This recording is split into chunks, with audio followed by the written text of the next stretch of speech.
been really cold this morning, and I stood out there in the sun trying to warm up, and I found a little poem that warmed me up, and I would like to share that with you. It's very, very short.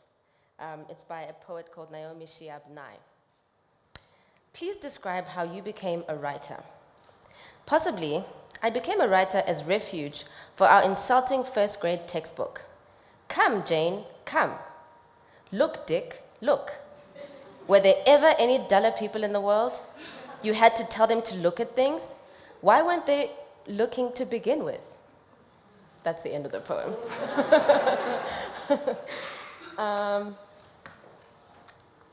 Okay, it says on my cue cards, take a deep breath and look at the audience. So I'm going to look at you so that I don't feel like I'm talking to people I can't see. A lot of me comes out when I can see people's faces, when I connect with the God inside of you. I'm going to take us back to primary school with the cue cards, by the by. I'll start by sharing a little bit of other facts about me.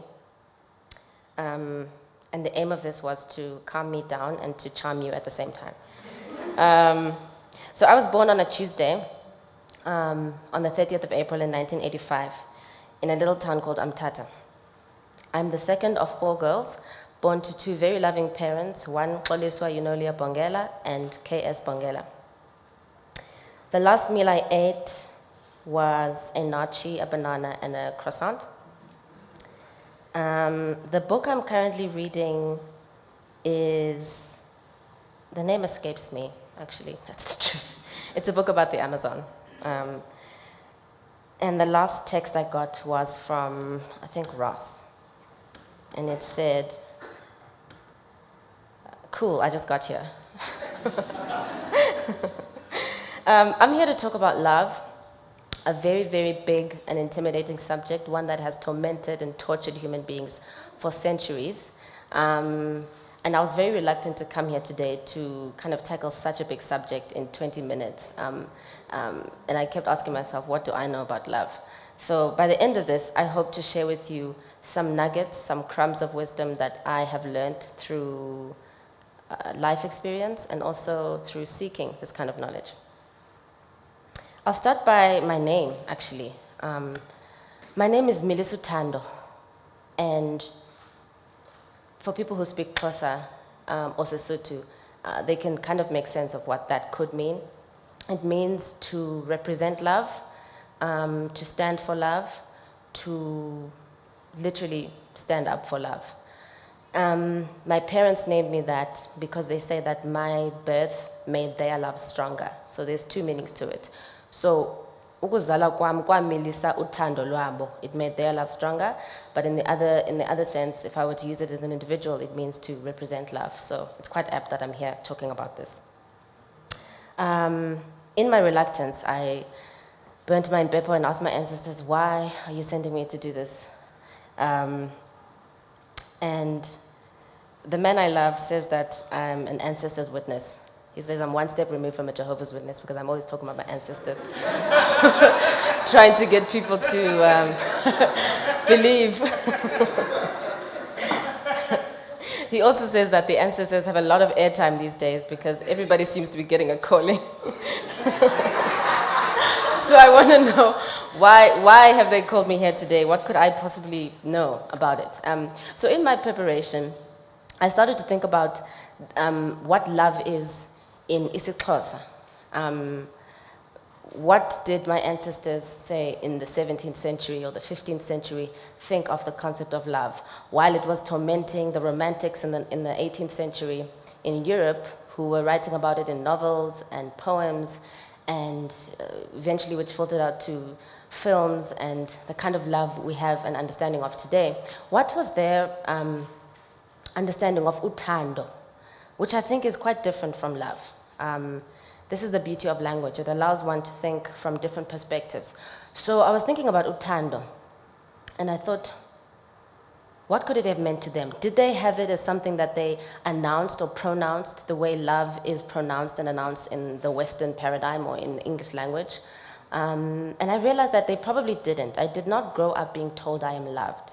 I did not grow up being reminded, or it wasn't pronounced or announced in the way that it was for American kids in the movies. When I was 11, in fact, my sister and I thought that our parents didn't love us because when they would drop us off at school, they wouldn't kiss us on the lips like the white girls' moms would kiss them on the lips.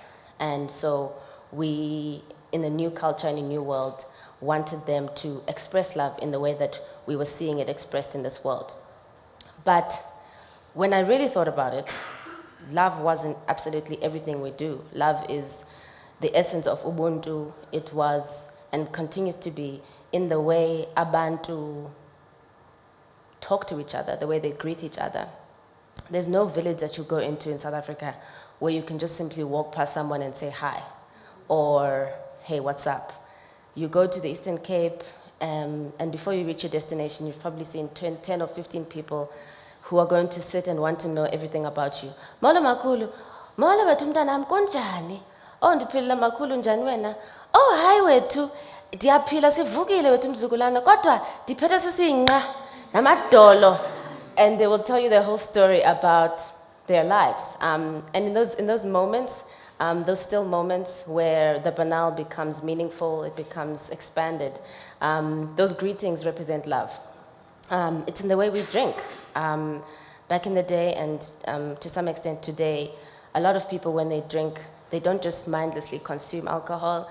First, they pour it on the ground and honor people who've come before them to say thanks for this before they take sips. It's in the rituals that are involved in birth, in death, and coming of age ceremonies, where those moments in life are kind of contained in acknowledging that I'm grateful to whoever came before me and whoever's coming after me for this moment. It's in the relationship with nature and animals, and the symbiotic relationship. Historically, of course, that's getting ruined by the day, but historically, the relationship between nature and animals and people, or Abantu, was quite significant.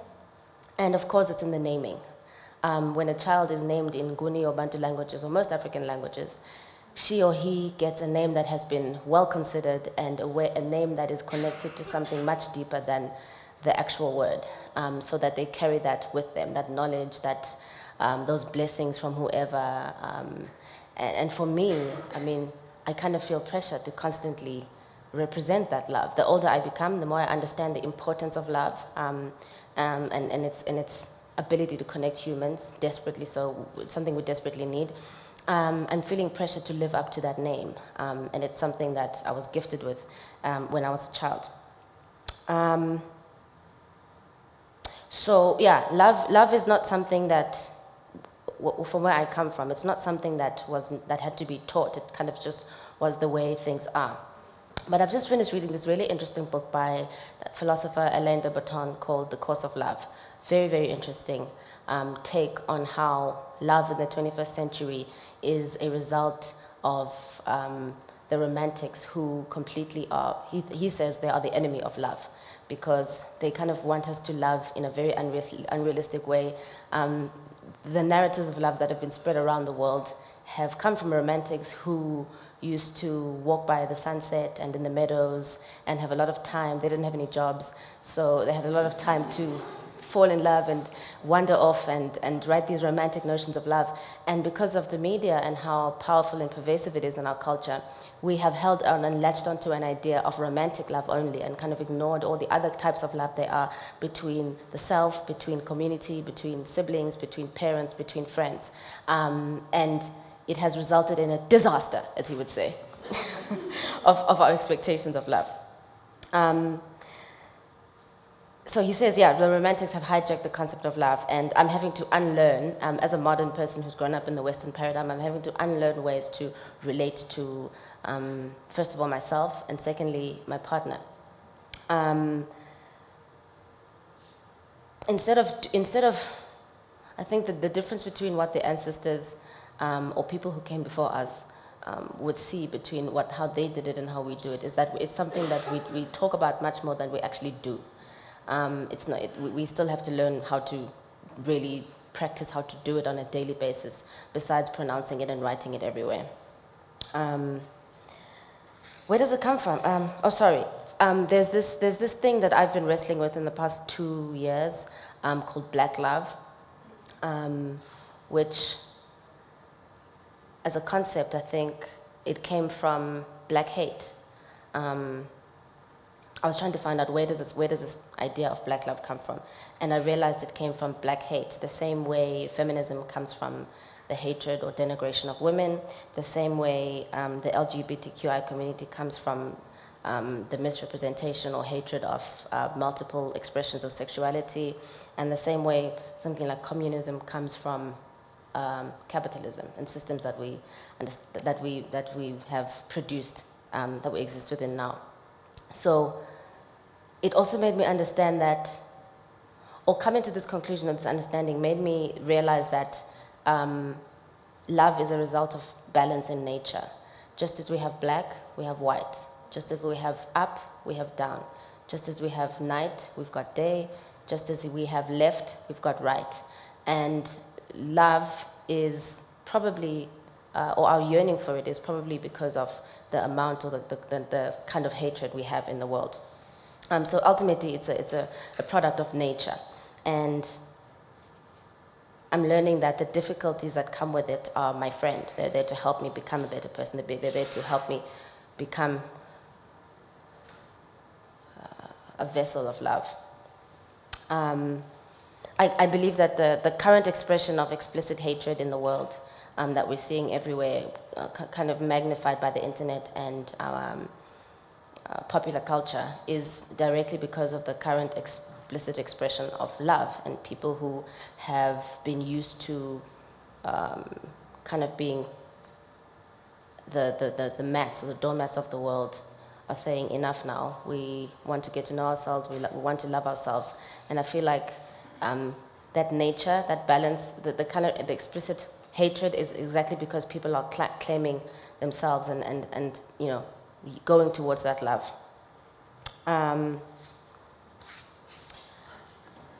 Towards the end of this talk, I'm going to get into how love functions in my work, but I was kind of just thinking of how do I introduce this subject so that it makes sense, so that I'm dealing with both the nebulous concept itself as well as how it relates to what I'm doing and who I am.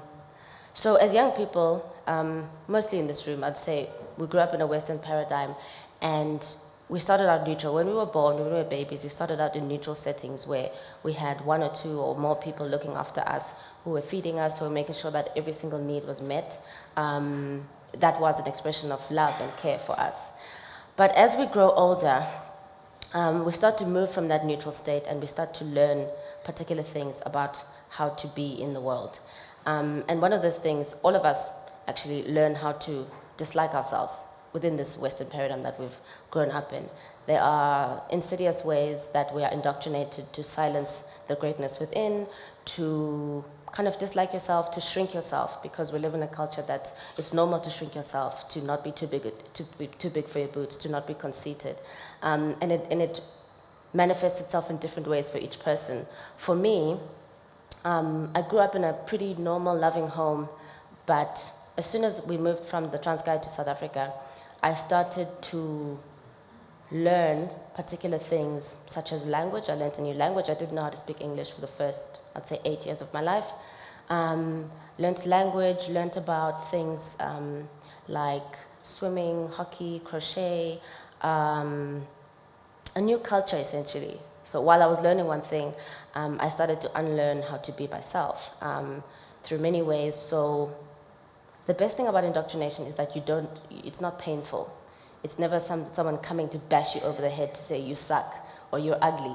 It's always insidiously, beautifully sewn into the normality of things. It's sewn into environment, so you think that, oh, this must be normal. So how I started to kind of learn to unlove myself was being surrounded by architecture, a language, a general culture, a world that was completely removed from the world that I had come from, where I had to speak a new language and had to be a new person. And I learned about things such as ponytails, which I didn't come from a place where, you know, people had ponytails. Our hair wasn't that long.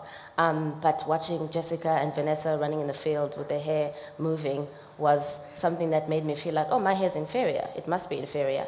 And being told by a classmate that God left all the black people in the oven, that's why we burnt and we're black, and the whole class laughing, was normal. It was like, oh yeah, it's true. That's how I kind of learned how to dislike myself and disassociate an essence that I'd been born with, which was love, from who I was becoming. And as I said, it manifests in different ways. So I became this person from about age 11, all the way through high school, all the way through varsity, all the way through the first couple of years of my work. And I was always the good black at school. I was always, how in my old adult life I'm learning how these things worked on me, was that I always wanted to be the good black. I always wanted to be the one that wasn't making a noise. I always wanted to be the class monitor, the prefect, the one that's not like the other black girls. And it worked for me. That was rewarded by the school. You become a prefect, you get a badge for being the one that's not really like the others. And in my work, the kind of things that I used to write about when I started writing for the Mail and Guardian in 2012, my goodness. I literally one day wrote a column about how I hate my kafara so much, and why would God make us with such hideous hair?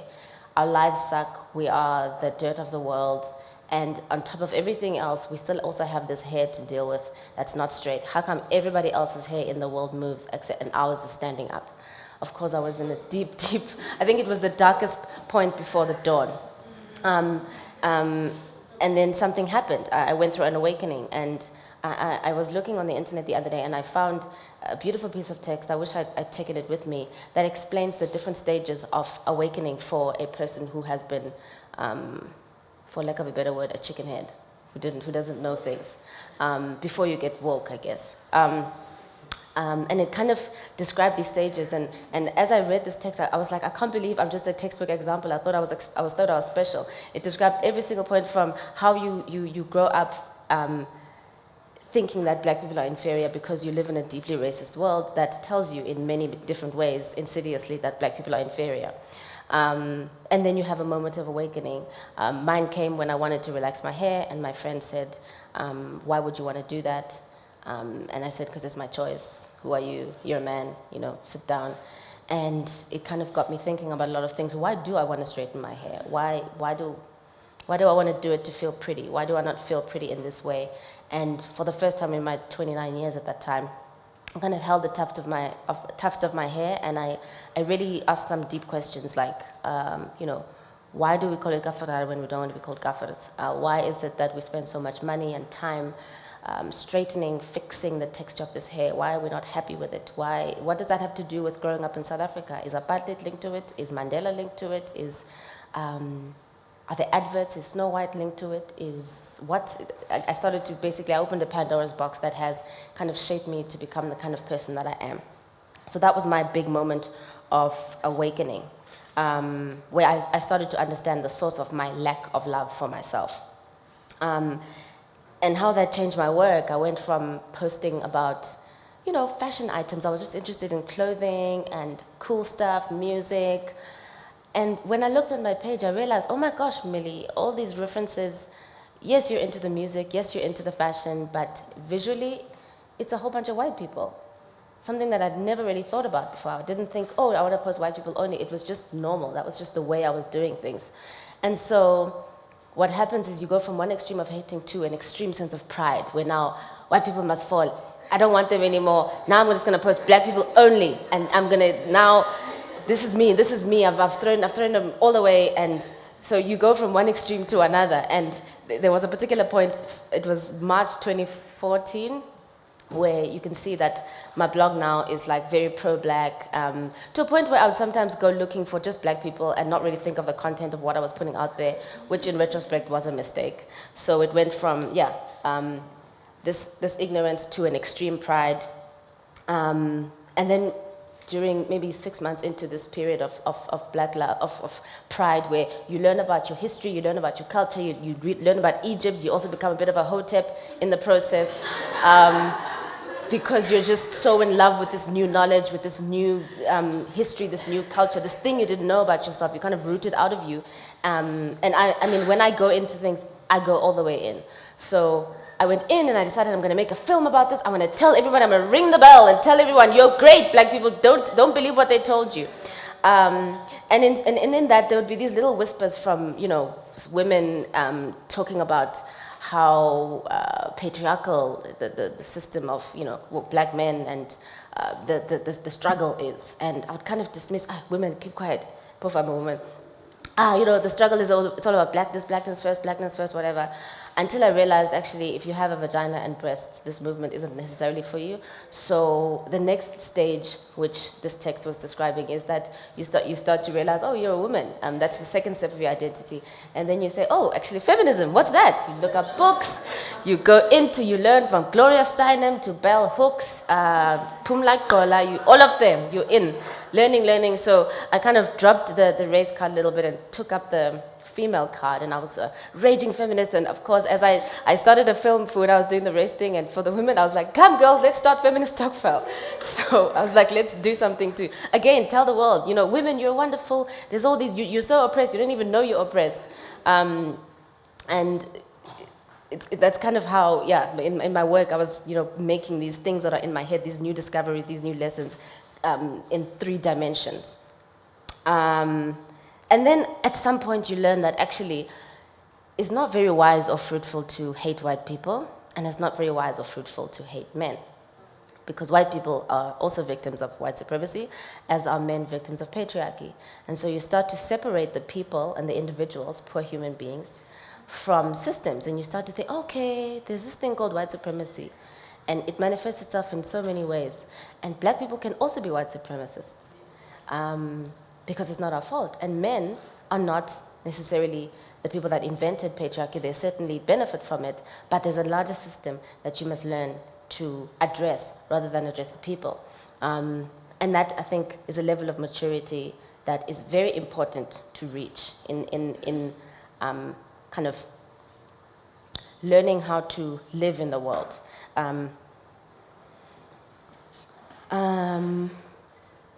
So in my work during that time, of course, I got into the jargon of being a woke person, and the jargon is basically academies making it into the mainstream world. So you start to talk about words like white supremacist capitalist patriarchy and the kyriarchy, and you start to take these terms that exist in academic texts, and the internet also didn't really help, or it helped, I guess, for us to understand these things. You learn about intersectionality, and you're kind of throwing it out there in your work, and the people that are in the know, the people who already woke, are constantly going, yes, queen, liking your work, sharing it, and you feel really, really cool.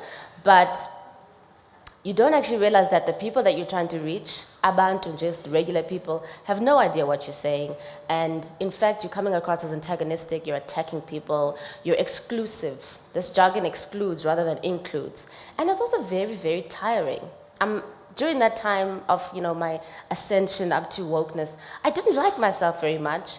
I didn't like the world very much. I thought it was a horrible place.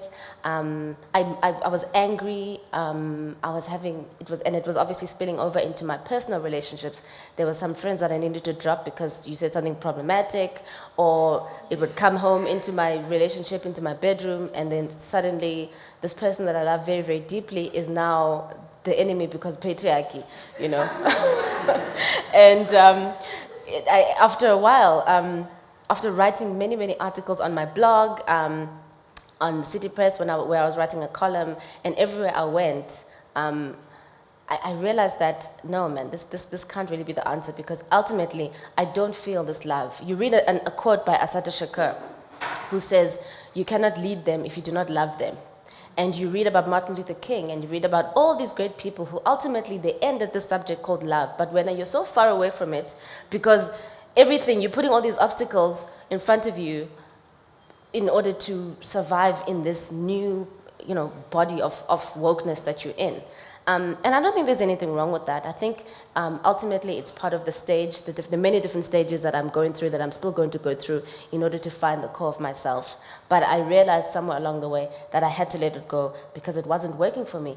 And it was too easy. It's too easy to be cynical, to just dismiss something, be like, I don't trust you. You said something, you said one wrong sentence, or I don't know, you know how woke people are, you can say anything and you can have a woke answer to it. My friend Danielle is always like, please, anyone, just throw something at me and I'll give you a woke response to it. Anyone. So where did you go last night? What did you watch? Oh, please, somebody give me something. It's a really fun exercise. Yes? Where did I get my pants? I got them at Super Ella, but you know Super Ella, it's really cool. She really makes nice clothes, but she's Afrikaans, so she's a white person. So when I am busy shopping I'm empowering white capital, and I'm not shopping from a black designer. Somebody else. Give it to me. Anything. Do I put on makeup? Of course I put on makeup because I'm a feminist and I can do whatever I want with my body. So who are you to tell me that I can, who are you to even question that I can wear makeup? I'm a free woman. I'm a feminist. Or the other side of it could be like, yes, I put on makeup. Black people have been putting on makeup for hundreds of years, way before. And in fact, the Egyptians taught white people how to do makeup. Last one. What do I think of you as a white woman? Bitch, please. Pretty much. So like every day waking up and having to edit who I say hi to in the street, feeling guilty about, this croissant is nice, I really want it, but France, you know? Constantly having to live like that, I just realized, no, man, there must be another way to do this thing. And yeah, sorry, I was going on about how easy it is to be cynical and how very easy it is to be divisive, which is essentially what intersectional politics is in practice. In theory, I love it. If you don't understand it, it is the intersection of different oppressions. So being racially discriminated against, being discriminated against if you're disabled, being discriminated against if you're a woman, being discriminated against if you're gay, all of those things when they intersect, you realize that all of our bodies are politicized and you walk around with a certain level of privileges. And intersectional politics is wonderful in helping it helped me understand which lens through which to look at the world, how to function in the world, how to behave, how to not be ignorant, how to walk around knowing exactly who I am, where I am, and how I am either complicit or not complicit in systems of oppression. However, when it is practically applied, which is I think the mistake that a lot of us made on the internet and to each other in real life, you start to realize that, hey, but this is Oppression Olympics. If we're a group of girls trying to get together to start something, somebody is going to come along and be like, yeah, but all you guys are light-skinned, so you got light-skin privilege and you don't understand what it's like to be a dark-skinned girl. Or all of you guys are able-bodied. Does your event come with the ability for people with wheelchairs to come? If it doesn't, then you ain't shit. Or if a group of women of different races are coming together, we all have a common enemy, which is, I guess, capitalism or white supremacy or all those things.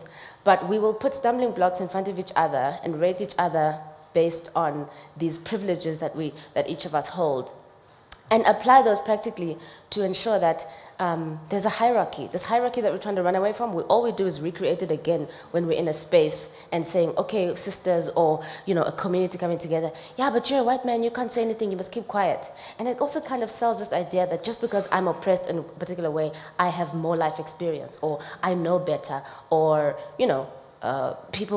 one must have nothing then. What did our parents work hard for? I can't just go to Paul's homemade ice cream and have an ice cream because, Vela, that's a luxury. What about the person who can't afford ice cream? There's constantly something you can always say. So my understanding was that I like this thing theoretically in terms of how to look at the world, but we still need to work out and figure out how do we apply it on a practical daily basis so that the love that we desire, that we so desperately need as humans, because we're all just visiting these bodies. These are just houses we're visiting for one lifetime. We're going to go to another lifetime and visit another body and have a different life experience, just like we came from another life and we had a different experiences. So essentially, the essence that humans have been wrestling with is this thing that's inside, that travels, that can be touched by a glance, that can be touched by a word, that can be touched by a hug, or a memory in all of us. So the way we were practically applying as, feminists or black women or black people or all these people that are oppressed, or as humans essentially, was kind of very much anti the love that we wanted to find. So we can say an Assata Shakur quote, but we're not actually living it on a day-to-day basis. It's very easy to be judgmental, it's very easy to be angry and stay angry, and it's not radical. It's very easy to be radical in that sense of, I don't want you, I don't like you, I'm sticking with my people, blah, blah, blah. But in it, I finally understood that actually the most radical thing to do is to love somebody. I was like, wow. I grew up reading, being a Team Malcolm X and not Martin Luther King. And in the past couple of years, in these post-Mandela months that we've had, I also, had an anger towards Mandela. I was like, nah, guy, you were too easy on these people. Look at us now, we're stuck. Sure, one can still argue that, but the things that these two gentlemen and these leaders were reaching for is a love that is actually a lot more radical, knowing what we know, especially in the last 2 years in the decolonization process, which is not ever going to end, is that ultimately we want something that's as radical as love. And how do we achieve this? These are the kinds of things that I'm wrestling with myself now that I've realized that, okay, cool, you don't want to walk around the street being angry, because it doesn't work, it doesn't make you happy, it hasn't worked. Fighting, being antagonistic hasn't worked. I believe that it was very necessary though in the last 2 years for the decolonization process to kind of take the posture that it took in South Africa. We did need a moment where black kids were just like screaming and being like, actually we are angry. We've never ever ever had a moment in this country to express just how mad we are about these disparities and these injustices. It is time for, we've always been silenced. We've been silenced by rainbowism, we've been silenced by Mandelaism, all this nonsense that said you can't feel, we've been provoked daily on one side, but you actually can't react. So I'm happy for those moments and how they manifested in poetry, in books, in talks, in panel discussions, in films, in everything that's developing as a result. But I personally, in my own work and my own journey, I'm in a place where I'm like, okay, cool. The screaming, the hollering, the sulking has happened for me personally. It's still going to happen for many other people. For them to go through these various stages that I read are actually just like a textbook. Like it's a list of what stages to go through. So now I'm at the stage where I'm like, okay, cool. I'm tired of screaming, I'm tired of being angry. How do I find this love that I so desperately need? And in December last year, I went to the Eastern Cape, where I'm from, and I went to visit my mother's aunt, who is my grandmother. My mother's mom died when she was 5, so I never knew my mother's mother. And I spent some time with her in her home, deep in the villages, where there was hardly any internet, there's no tarred roads, there was no Johannesburg, there was no mixing of different languages and cultures and people, and there was no white people. And I was like, wow, this is a very strange feeling for me, because I'm used to kind of having to pronounce my blackness and I'm proud, I'm a woman, I'm this and that. Now I'm in a place where it's banal, it's just life, it's just Amaxhosa just going about their daily lives.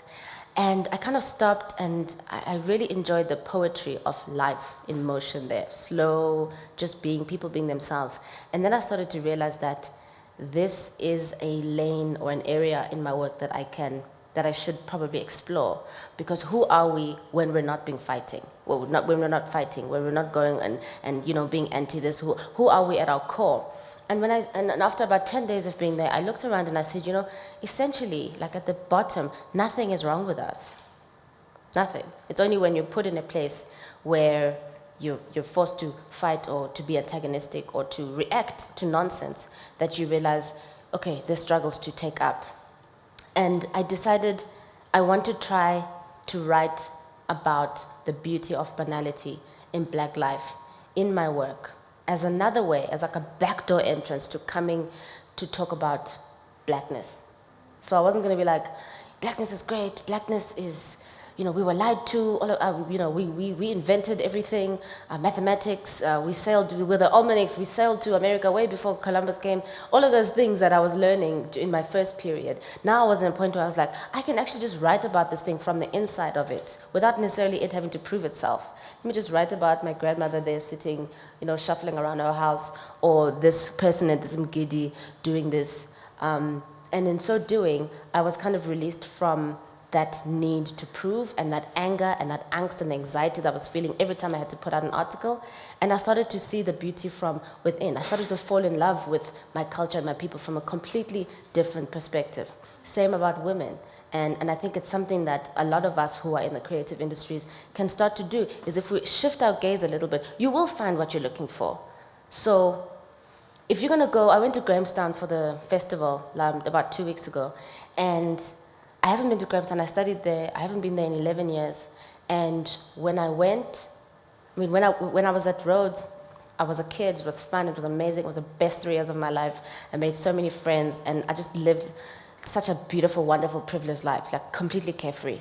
And then you leave and you grow up and you learn about Colonel John Graham and you learn about who was settled upon in Grahamstown when they celebrate the 1820 settlers. You kind of, get a better sense and you become very angry. So I went there quite, ready, looking for the fight, the colonialism.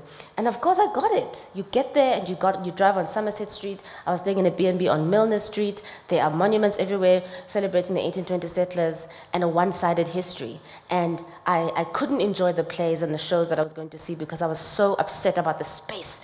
These bloody pressed ceilings, this bloody architecture is not ours. So the whole time I was like, upset, and I couldn't see the beauty that I was there, that I was being paid for to go and see.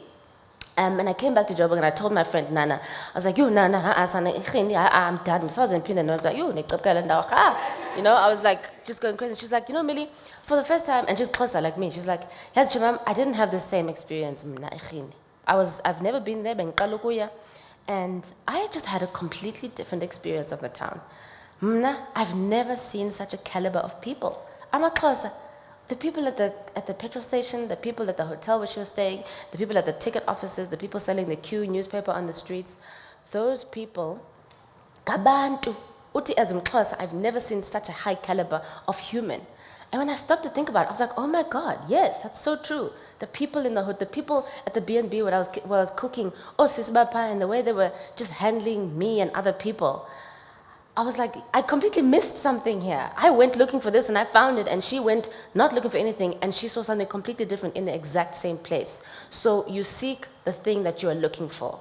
And so I'm shifting my gaze now to kind of come at this black love, at the self-love, from a completely different angle of I don't know, not looking for the things. You're not going to find love in a fight necessarily, or when you're going, when you're looking for the trouble. So I'm currently learning also that I can do everything I possibly can to change the world. I can build a school, I can build buildings, I can get money from the government to open 10 farms and change all the books in the school, the whole curriculum. I can do all of that. But change doesn't necessarily work like that. It has to start with you. I realized, oh shit, I have to change myself actually. So the piece that I'm looking for, I've got to create it within my own space when I'm by myself. How do I do that? And it starts with going back to the source. Okay, how did you learn to dislike yourself?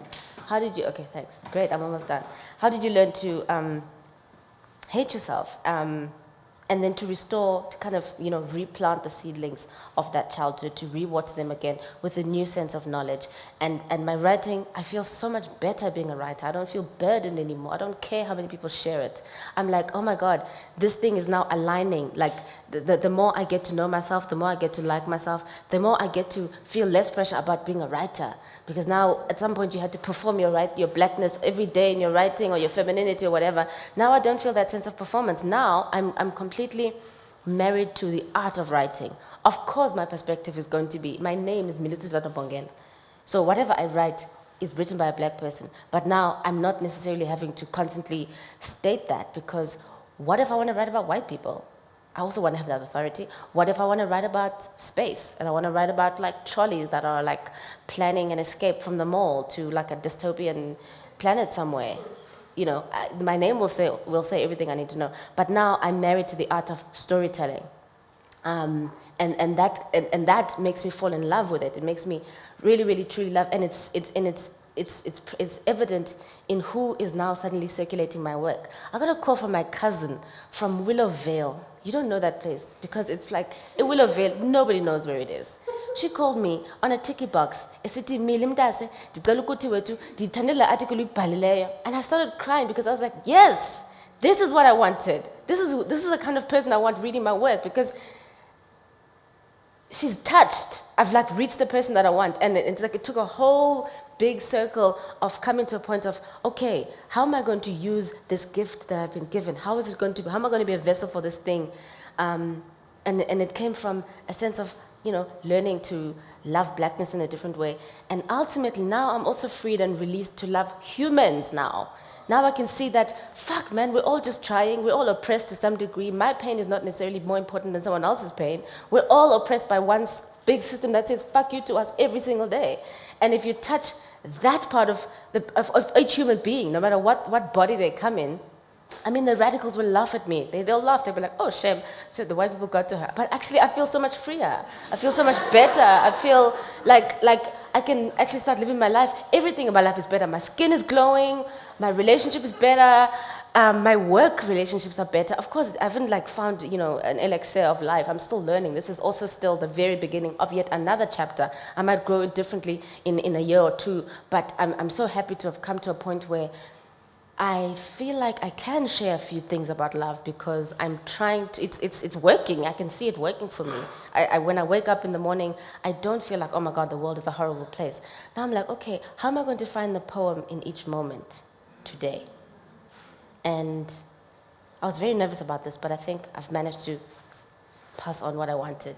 Thank you.